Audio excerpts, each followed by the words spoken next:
Hi, everyone. We're back again. I know you saw some of us yesterday. Happy Thursday and happy World Update Day. As you probably saw, yes, there is an update that literally just came out. Some of you are probably still downloading it as we speak, or maybe you're still waiting to get the update. So, hi, everyone. Hope you're well. We got two folks here today. We have a Seb missing, but no worries there. He's working really hard on our Dev Part 2 Q&A, which is coming on June 30th. That one is going to be all about PC and Xbox updates. So I'll just start the stream by saying, yes, we want your Xbox questions, but please save them for the June 30th stream. There's still a thread in the forums to ask those Xbox questions and to vote on them if you're wanting to ask anything about that.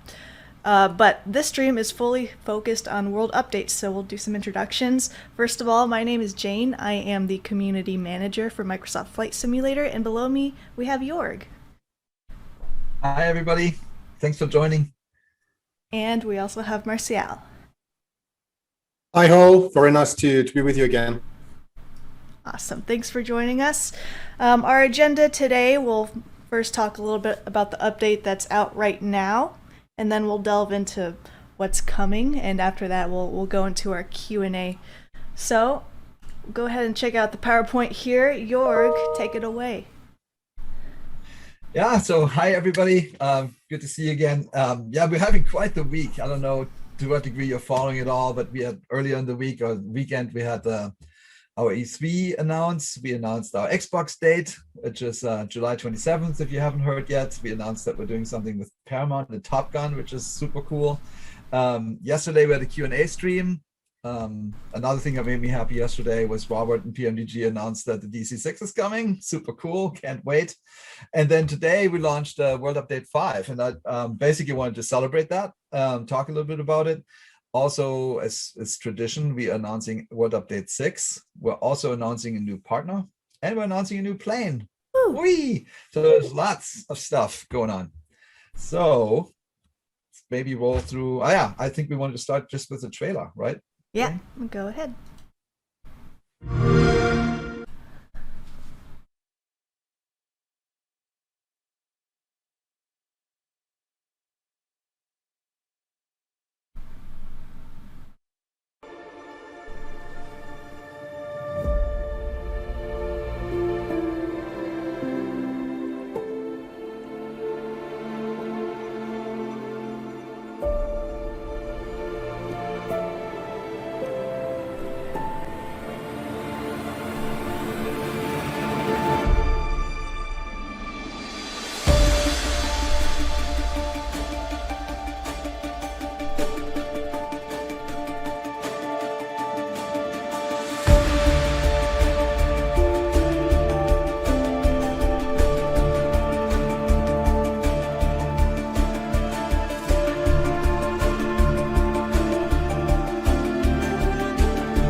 Awesome.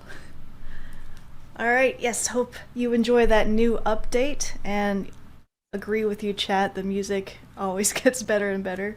I love that they use cello there for the main theme. I was loving it. Yeah, we actually researched that. So thank you for also saying so. We're working with Finishing Move, which is the composers that have done all of our music so far, and they're all custom. And we actually do a lot of research for trying to capture sort of the spirit of each region. Hopefully that came through, Yeah. what's Nordic. Hopefully that captured it. But yeah, thank you for saying that. I think we had another video that I want to show, a really quick one, just to show you some before and after shots, Jane. We I do, don't know if yep. you have that I'll lined go up. ahead and pull that up too. There we go. There's no sound on this one, so I can show it here. All right, we can narrate through it.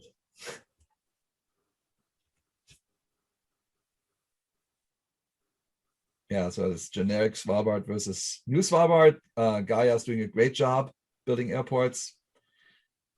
This is one of my favorite locations flying around. I've been spending so much time in the Nordic region lately. It's awesome up there.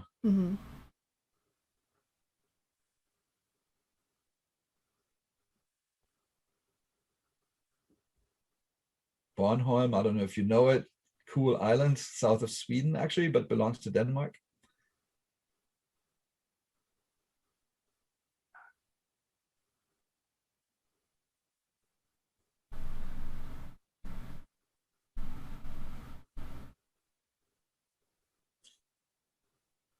Holmenkollen, yes, those ski jump fans. JCV, yes, the update is out as of around 30 minutes ago. Alrighty. Cool. Yeah. So I basically just wanted to show you some of the, we work on these trailers. We always try to keep them to like 2 minutes or so. But we're making so much more things, so many more things. So I just wanted to show you a couple of the things that end up on the cutting room floor. So they're not in the trailer, but it doesn't mean that they're not awesome to visit. So Jane, if you just want to, so we built a bunch of, it's very apropos right now in Europe, the European Championships on. So we have a bunch of soccer stadiums. So you can just see here the Opera House in Copenhagen. Copenhagen is in 3D, by the way, as you know. It's Bornholm Airport. So that Bornholm Airport, just to show, this is also a landing challenge, which is now made by Perfect Flight, a new partner. And this is the path we take. Oh, maybe too fast. Anyways, so we're exploring the country with bush trips. We made a bush trip per country. Oh, nice. So okay, going through some Sweden imagery.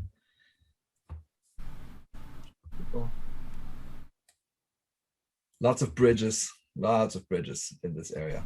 That didn't all make it into the trailer, but fun to fly under. Yeah.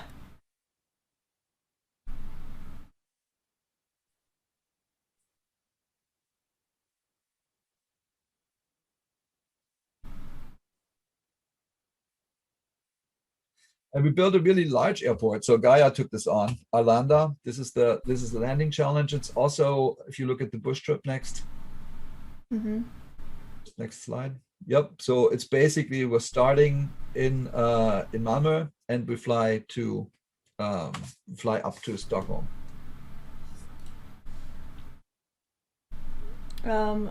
One question I saw in chat, Jorg, maybe you can address this, is for this update, why weren't there any new photogrammic cities? Because they're hard to get. So you have to get, it's actually kind of complicated. You need to get overflight rights, and then you need to go get the data, fly the data, process the data. And I tried to get us either Oslo or Stockholm or Helsinki, and it just didn't work out in time. Like, I will keep trying, but for this particular update, for the next one, we'll talk about this in a minute. For the next one, we have a lot more success, but this is something we're going to keep iterating on. So it's a case-by-case basis, really.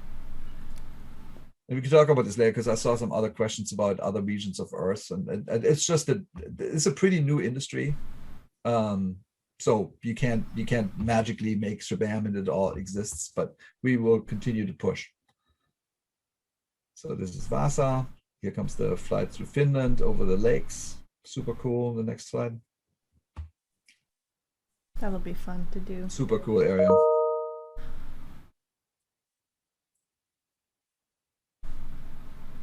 And Norway. Oh, here comes Norway.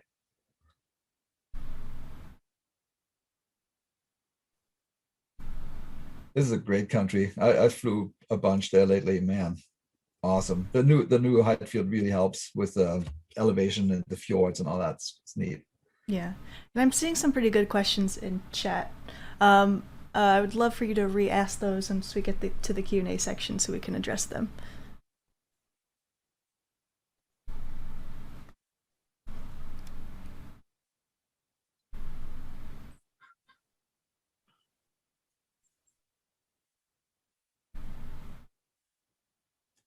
Yeah, and Svalbard. Svalbard is super interesting. It's almost at the it's so far north, it's crazy. So landing challenge is actually quite challenging up there. And then we fly almost the entire coastline Wow. coastline down. You fly basically from Oslo all the way up.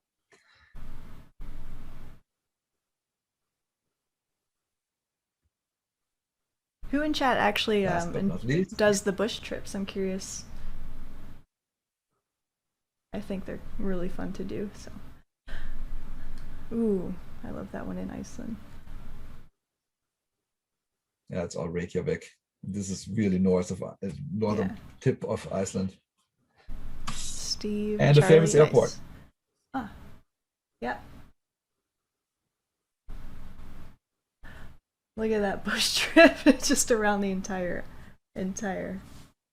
country. That's so cool.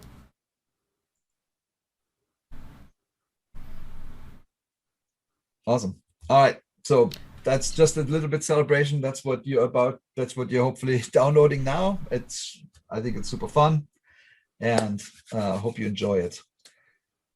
And then without further ado, I think we're going to go next slide. We're announcing the next world update. I saw some people guessing. Some people were right. So the next world update is the first thing. Next slide. So much suspense. Dach, which doesn't tell anybody anything outside of a few people. It's Germany, Austria, and Switzerland is what it is. Okay. So, and I basically, just like I did last time, I just wanted to show you we're making great progress on it. Obviously, I'm from there, so I'm a little bit happy that we can do this. Let's just show some pictures, starting in the north of Germany. Lübeck. Keep going. Holstentor is famous. This is Hamburg, which is we have in 3D. Yes, Germany has lots of castles. Famous spot. If you know Germany, there's the Lower Liebeck there. Very new, very famous. And your old house too, right? So hold on that one. Sure. So I wanted to show this to go back. If you can. So Marcia, I made this for you.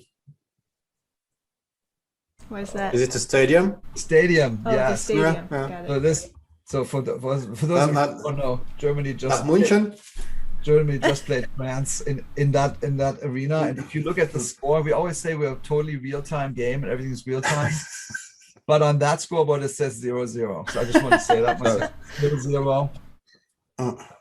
So don't rub it in your. I can't remember what happened, but I don't think that was the final result. Hey, yeah. I'm holding on to this. All right, funny. so let's go. Okay. Look at Austria.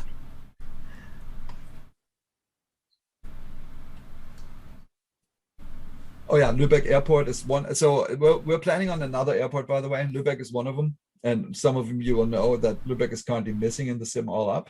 Mm-hmm. So that makes us happy. Here are just some of the awesome Vienna. I am happy to announce that Vienna is going to be a 3D city.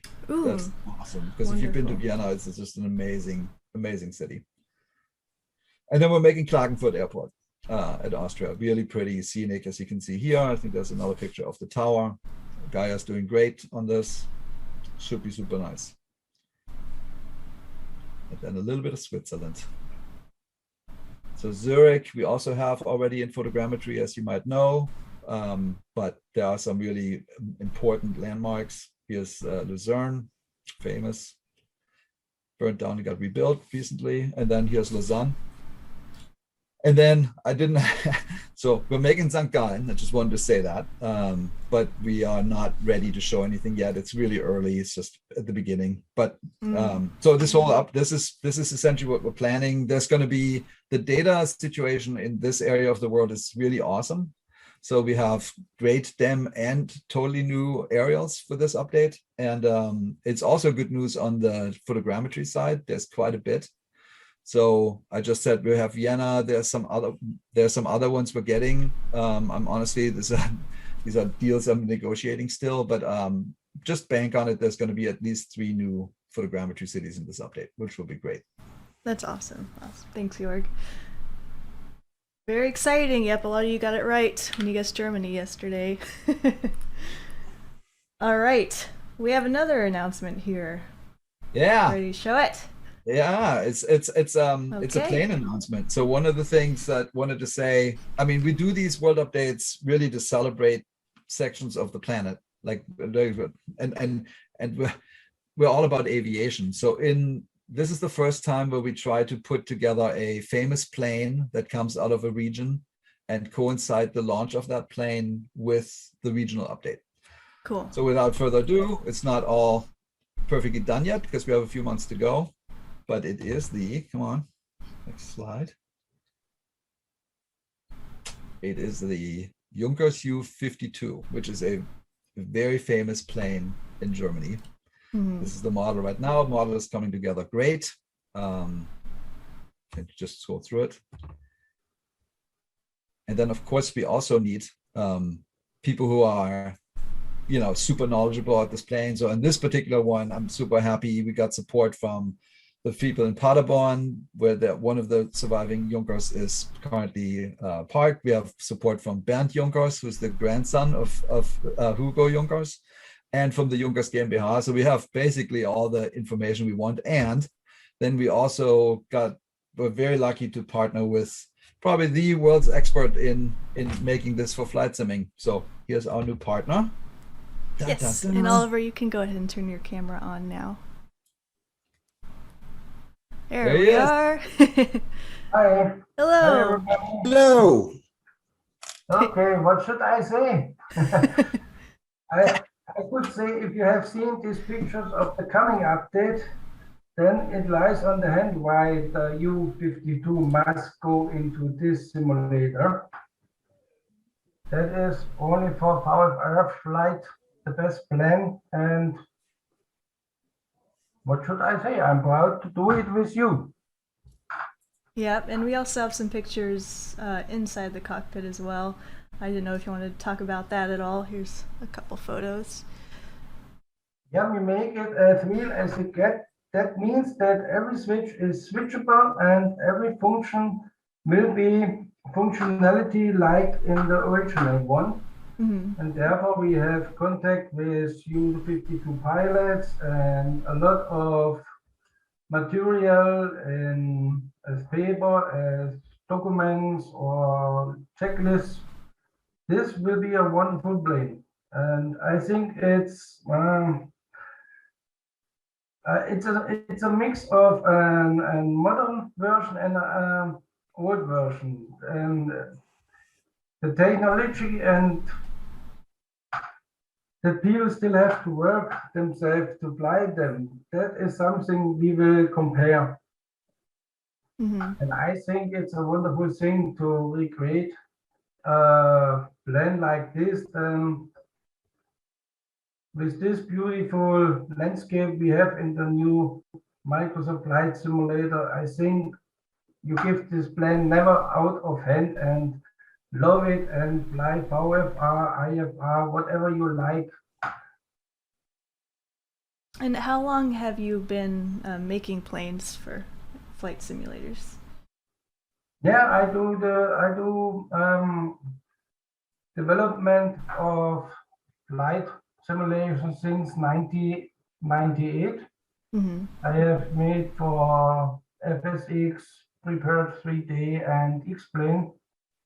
Mm-hmm. And now I work here.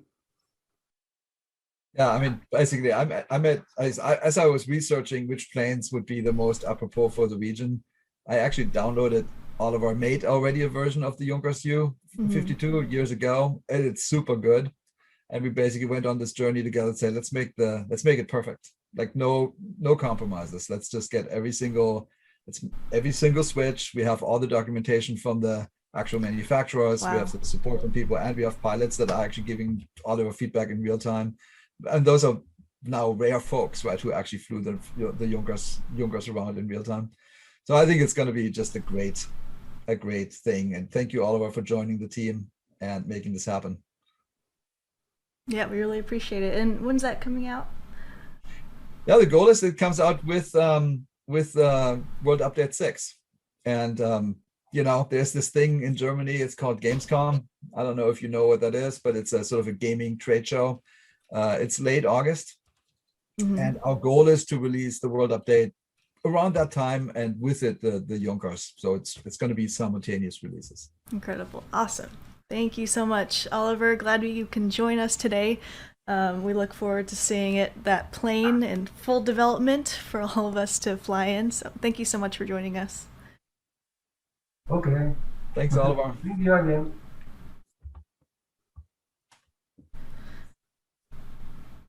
All right. Well, now that we've talked about a new plane, the next world update, our current world update, I think we can go ahead and move to the Q&A section of the stream. So there's a few questions that we have prepared already from the forums. Of course, feel free to ask some in the chat as well. We'll try to capture some of those. But the first question we had already is the topmost asked one in the forums. Jorg, this one is for you. Are missing airports and airport corrections being actively fixed? This is, they've sent over some lists of some of the missing airports, and wondering what progress is on that. Perfect. Yeah. So it was super useful on the forum that you posted the list of missing airports. We are cross-referencing that list on our side because obviously we get data from data providers, and that's exactly what we're going after. Right? There were issues with Lübeck, for example. There are issues with Stuttgart, which is kind of shocking given how big an airport it is. And we now have a pretty good accounting of all the airports that are missing. And yeah, we're flight sim. We want to have every airport on Earth working. So this is going to be, it's going to take time to get it all really addressed, but that's the goal. And if you see things that are still missing from that list, please add to them. We're doing the same on our side. But yeah, let's just work together, get it right. Awesome. Thanks. Next question. Would it ever be possible to create 3D models on top of boats, piers, and marinas? Well, actually, we're looking at that a lot. Like it's world updates right now are very focused on DEM, like digital elevation meshes, and the new textures that we're getting in, aerials from planes and whatnot. And we're building POIs. Over time, I think we're going to there's all kinds of things we're talking about. Sometimes literally we talk about, hey, should we do all the big train stations? Hey, should we do all the big ports? Like, and that is a goal. And at some point when we make that obviously becomes available for scenery creators as well. So this is a journey to make a digital twin. And I think there's lots to do, as you know. I think what I think of as the huge data, like that covers entire countries. And I think that's getting better and better and better. And we try to show that with these updates. But then there's other specific handcrafted stuff. And for example, marinas is one of those things where I feel they're very specific and it deserves quite a bit of attention. There was actually a cool add-on that exists already where people did some of that. And I think it shows a direction that I think we're going to go in. Yeah, definitely. And question in chat here from CD. All over the world, updates to date have been countries in the northern hemisphere. I know you can't make any specific announcements, but are there plans for South America, Africa, and other unappreciated regions? I am pretty, so yeah, my commitment is that we're going to update the entire planet. And you're right, that it was a little northern. It actually funny enough, has something to do with when people are flying where with the aircraft. But yeah, that is the goal. I don't know if we're going to make it. I sort of tentatively set an internal goal of like, maybe we can go around the planet once by the end of next year. So that by definition shows you we're going to go to the south and we're going to go there. We're going to go there soon. Awesome. That's great news. This question is for Martial. Can we get can we get airport gate lights to illuminate the ramps? So I think you're talking here about the generated airports, because we've got all the lights for the edited airports, the one we're doing and the one that third parties are doing. But we are not generating these kind of lights when it's about the generic airports. It's pretty simple. It's because so far we haven't find the right rules to do so. So we need to find the rules. We need to create an algorithm that is working everywhere. So it fits on every single airport. And so far we haven't found this way or this algorithm to do that. But we know that it's something we want to bring, and so it's still in research, I would say. Great. Okay. Good to know. Thank you. On that note, there's also generated hangar heights that are off. There was a fix earlier for building heights that didn't include hangars. Why is that, and will that be improved in the future? So why is that?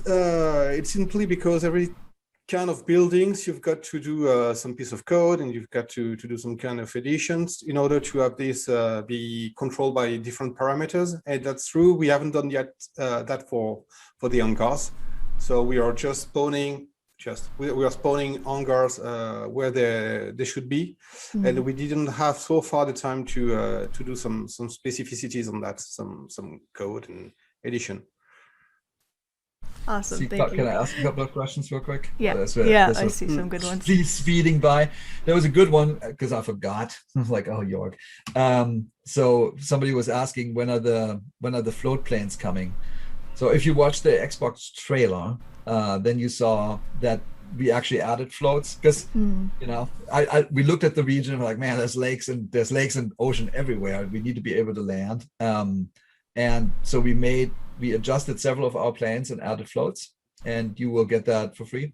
And it comes with the Xbox SKU. So we tried to time it together. It just didn't work out because of build configurations, but yeah, totally. I mean, that's kind of what I'm trying to do right now, is actually visit. There's so many lakes in Finland. It's incredible, but it's super fun actually to land on lakes now. With like you know, I'm actually using the Husky that we announced last time. It's close. It's we're thinking we're going to have it out by probably August 3rd or something. We haven't quite locked it down yet. But yeah, totally, like this whole really embrace the country and land in the fjords. I mean, that's really cool, right? So I think it's just weeks away, which is going to be awesome. And then I'd forgotten another thing, if I may. One of the things that also, you know, I always said we're updating the world, it's all good. You know, there's also this, you know, there's people, I get a lot of emails from people sending me pictures of them playing with their kids, which makes me frankly super happy. It's one of the things that makes me the most happy, actually, because it's the next generation of simmers coming up, and I think it's great. But I think we also realize that not everybody speaks English. In the Nordic region, Northern Europe, people actually are super good in English, but their kids might not be. So we opted to translate the game into Swedish, Finnish, and Norwegian with this update.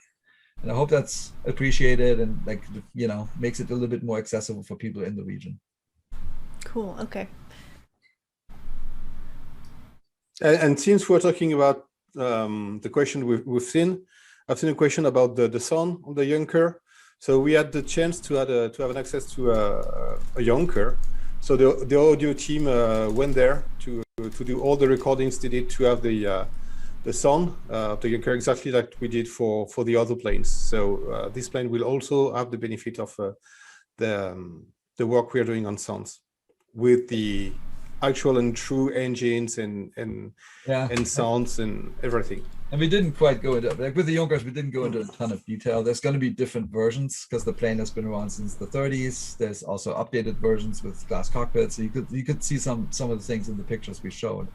So there is actually still work being done, because I think the engine we have is a derivative of a BMW motor.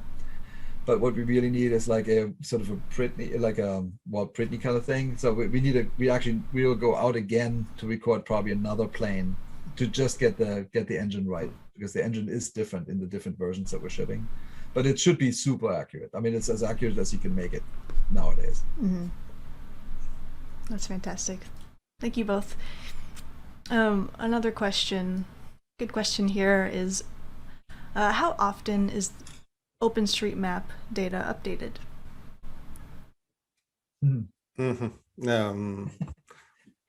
It's a bit embarrassing. It has never been so far. So we know that we've got to bring that. We know that we've got to have the benefit of all the edition that has been done since the launch. And we would like to bring that. It's just taking a bit of time because we've got to do the import of the database. And also we've got to do some testing and to check if all the code we've got is still running. So that takes a lot of time, but it's definitely something we want to do. And it's on our schedule. I can't commit to any date, but it's something we'll do. Mm-hmm. There's a point to be made here. Like, so 2021 is sort of I think it was a fast and furious year, right? Hopefully we listened to y'all as much as we could, and we're fixing the core sim features. At least we're going as fast as we can. We're updating the world as we promised. We're doing some things like Top Gun, which I think is just it's kind of a once in a lifetime thing, right? There's only been one Top Gun movie so far. But next year, I think we're going to get pretty serious about what I think of as open data. We talked about it before as the scenery editor, like the airport editor is the first place where we're going to go. But after that, we're going to go deeper into basically making the world almost like a community project. Like it's going to be very open data, and people can help us already fixing building heights. And then that's where OpenStreetMap comes in. The tool is pretty good that they have, and you can basically edit. For example, if you have knowledge of your hometown or something, you could. And I think we want to really engage then, but we need to do a little bit more tools. And as Martial said, everybody is currently a little bit too busy for it. But next year, it's going to be a big deal to really work together on this and make it great. Yes. Bring back the Melbourne monolith. Great. With the monolith, oh yeah. Another good question here is, are world updates always going to be by country? So I actually don't think so. So per country, it's per region right now, right? When you look at what we're currently doing, that's 5 countries. And I think there's 208 countries or so in the world. So that would take too long if we go country by country. So we're doing region by region. I think that region by region affair makes sense for now. Until we have like a really great, I mean, I said like last year, I think we're going to go down to 5 centimeter worldwide pretty soon. Like the data is really coming in that way. And I think at some point we'll have like such good aerials that it's barely making any difference. So let's just try as an intermediate goal. I'm hoping by the end of next year, we'll have something where everybody says, this is an awesome height field. This is an awesome aerial textures. Let's work on other things. And when you start working on that, then it comes down to bridges, maybe the road system, as we said, maybe the train system. Like there's lots of ideas that people have. I read the forums quite a bit, like almost every day. I mean, the world's big, it's complicated. There's lots of elements to it. Marinas are one of those things. We're probably going to look at that too. So I think that's how I think about world updates, maybe beyond this initial country by country. Maybe we do it type by type and say, here's a marina pack or something like that. Not 100% sure yet, but I think the answer is yes for now. It's country by country, or rather region by region, but it won't always be that way. Yeah. Okay. That's pretty cool. Do you think we'll ever do navigation lights at sea beacons or lighthouses? Definitely. Ooh. Definitely. There you go. Other question here. We talked a little bit about this last Q&A, but some clarification was wanted here. So the actual water masks that we have, can they be generated by AI using satellite imagery? Okay, so 2 things here. So we're talking about water mask, just to guess where the water is. So the difficulties here is that the satellite images are showing like lots of discrepancies for the water, depending on the of many factors. It can be the the light position of the sun and the reflections, even winds, tides, even the nature of the the color of the water. So it's very complicated to do one systems that recognize every single kind of water. So that's why for the moment we have rather chosen to rely on vector data. So we've got the map, we've got vector data, and we know where water is. So maybe sometimes we can have some edition errors. We don't have the tides yet, to have different levels of seas. But we rely on this because of what I've said just earlier. But the last time we were also talking about water masking for showing the seabeds. So this is different, and also this is curated, because depending of the updates of the images we're receiving, the seabeds can be seen or not.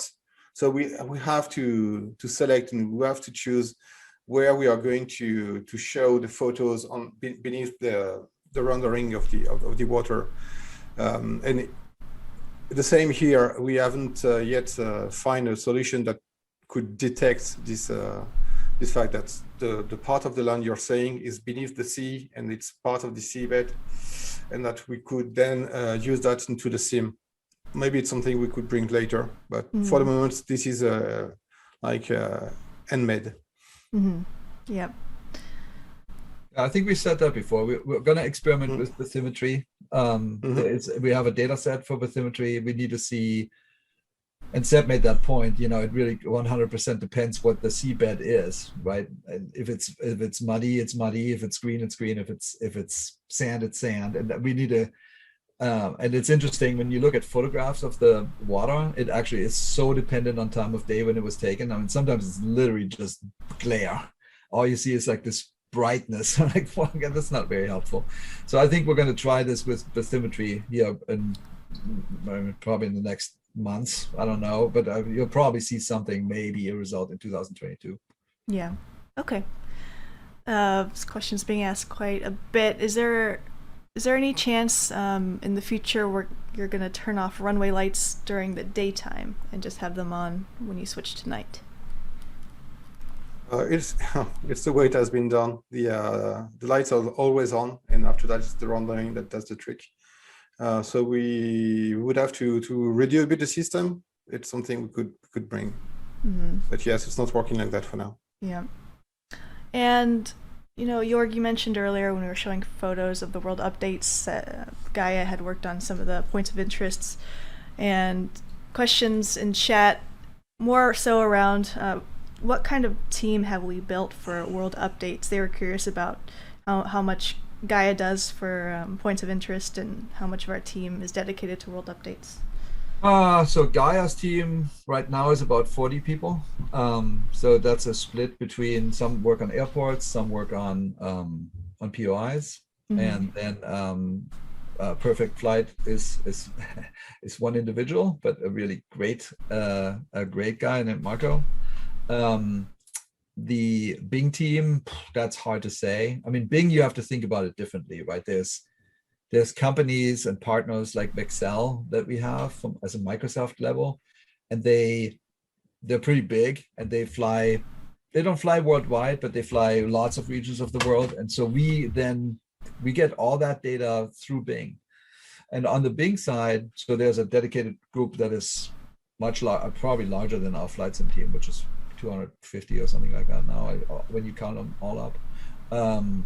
And then there is also editors that are hand editing our height field, just because the Bing use case is a little bit different from ours. So they basically go through, when we get new data in for something like what we just did, they go through Fairer, for example, and make sure that there's no big spikes.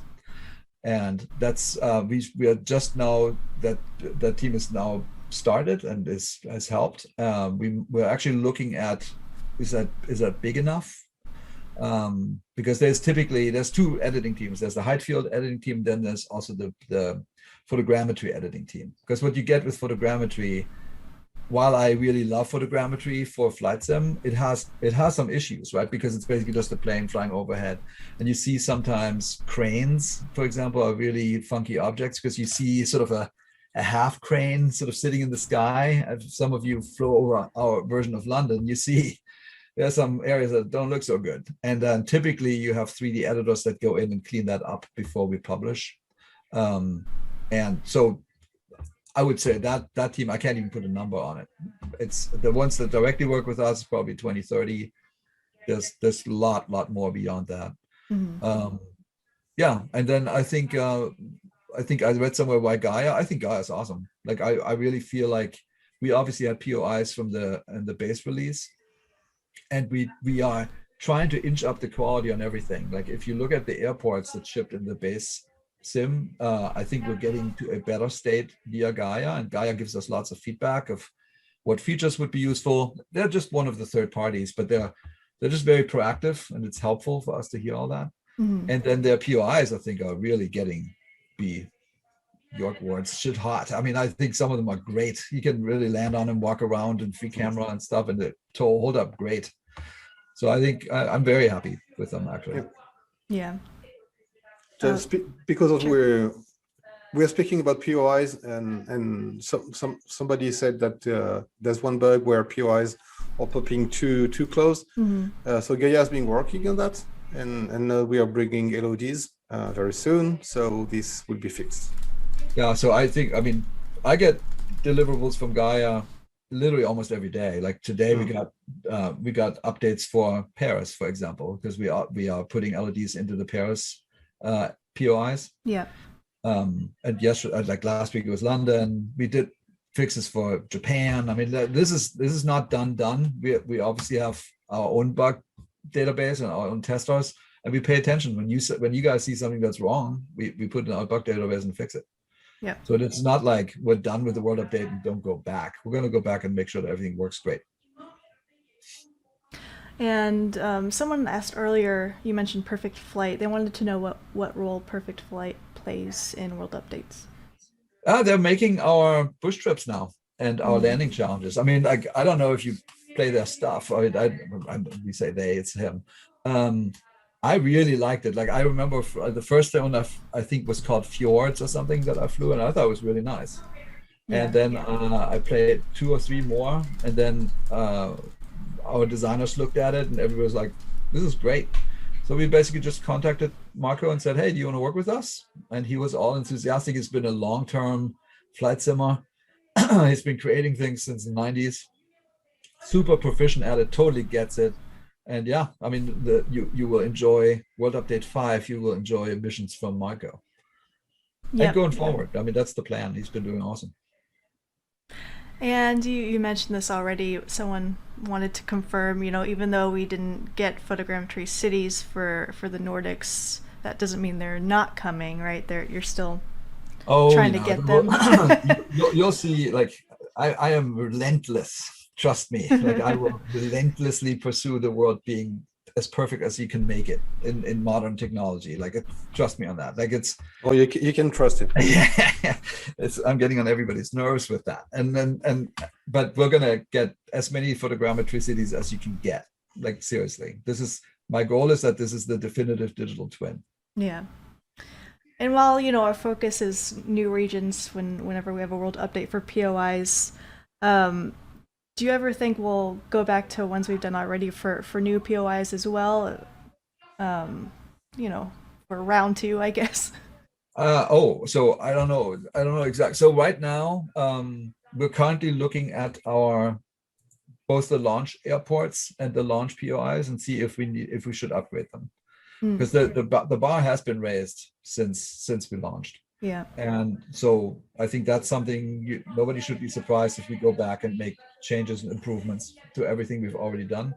And then, I mean, I can throw out a number. I think we'll make 2,000 POIs next year. We're going to continue to make POIs. They're super good to have. Some of them will roll out with world updates. Some of them will roll out with different things. But I mean, our goal is, I mean it. Let's have the really perfect digital representation of our planet. Mm-hmm. And is there any way to actually simulate high and low tides in coastal regions? Yes, we talk about this. Yeah. Honestly, it's R&D. There are some databases, we looked at them. Obviously the moon plays a role and all that stuff. There's ocean swell. I mean, there's a strike team. It's called Strike Team World 2.0. That strike team has looked at this, and we will continue to do so. It's clearly one of the things we want to do one day.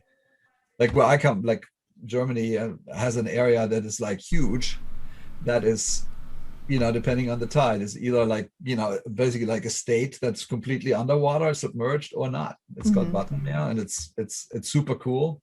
And it breaks my heart. And Barra, we had that already with the England update, right? That airport is typically, it has something to do with the tide. And it was bothering me that we couldn't simulate this. So yeah, it's definitely something we're going to look at. Cobalt Archer wants to know, can you go into a little more detail on what teams or team is managing missing airports and fixing airport issues? Is that external, internal, or can we say anything about that? It's both. So there's the I mean, is that okay, Marcel, if I speak to this? So the main of course. Main producer on the Sober side, his name is Patrice. He's really great and dedicated to, it's just like the things I just said. I speak for him and others, like obviously, and he wants to make the perfect world too. So he's very much leading that effort. I think the folks from Working Title are helping.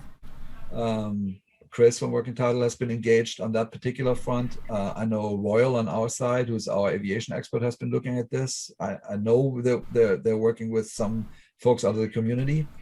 I know we're paying attention. I mean, I'm paying attention because I'm reading the threads, and so I would say it's probably sort of a brain trust of maybe 5 to 10 people that are really focusing on that. That's great to know. Yeah. And just to give you an explanation on that, it's not like we wanted some airport to be excluded. It's also because when we receive the data to start with, there's discrepancies between the satellite images and what we got, and sometimes we are just no material. So it would also be updated with new images. Yep. So it's an ongoing effort. And yes, thanks, Patrice Cassagna. He's working right now, just told me. And we're getting down to our last couple questions here before we wrap up. Great question someone had is, could you create a landing challenges section to pull all the old challenges that have been featured? That is the plan. Yeah. That is the plan. There's actually something on the feedback snapshot that says exactly that. I think the way we read it is called "Bring Back Old Events" and But anyways, we talk about it, and I think we even gave it a date already, which means we're thinking about it. Creative director Damien, I think, is actually just talked to me about like how he wants to reorganize all that to make it a little bit more compact of how you find all this.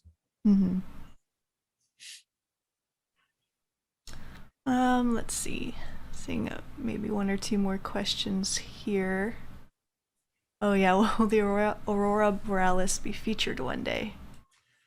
Well, it's in the feedback snapshot, isn't it? I was actually just writing on this last night, Jane, as you know. Yeah. I sent it to you. I mean, it was one of the things. Maybe I'll quote Seb, who's not here. I said, "Hey Seb," it came out of the World 2.0 strike team, and it was rare clouds, something like the Borealis, both north and south. And Seb just said, "Yeah, it's just a program. We're working on it for 6 months." And I was like, "Oh."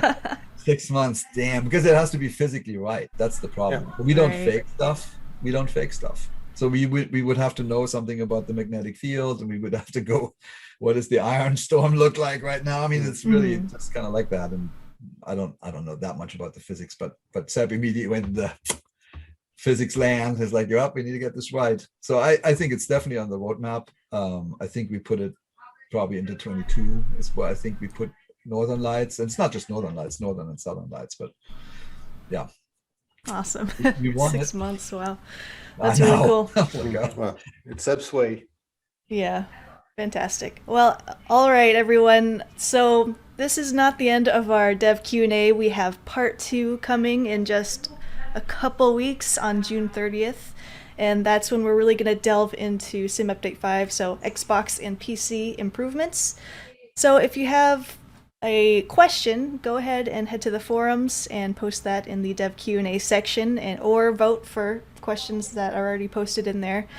We're going to take pre-selected questions and, of course, live questions as well. So that's really the time we're going to really delve in on that subject. So Jorg and Marcial, thank you so much for I have, answering. I have one more thing to say. Yes. So I just want to say, because I see a bunch of people ask about Xbox and whatnot, right? So Yeah. in I think it's in a half hour or so, Mm-hmm. there's something called I think it's called E3 Showcase Extended or some such thing. I actually gave an interview there, and I talk about the new features. If you're interested in the new features, there's a bunch of cool features that come with Xbox, not just performance, that are, I think, are super cool. And so I talk about them a little bit there. If you want to already know, like we talk about it more on the 30th when we have our next Dev Q&A, but it's like a 10 minute or so interview, so that would be cool. Cool. I went ahead and posted the link to where you can watch it on YouTube. It looks like it's starting in 33 minutes. So feel free to head there, give Jorg some support and learn a little bit more. So, on that note, we're going to head out. Chat, thank you so much for all the questions. We hoped we answered a lot of them for you. We'll be back here on June 30th for the next Q&A. All right, everyone, have a great week and weekend. Talk to you soon. Thank you all. Thank you all. Thank you. See you. Bye. Bye.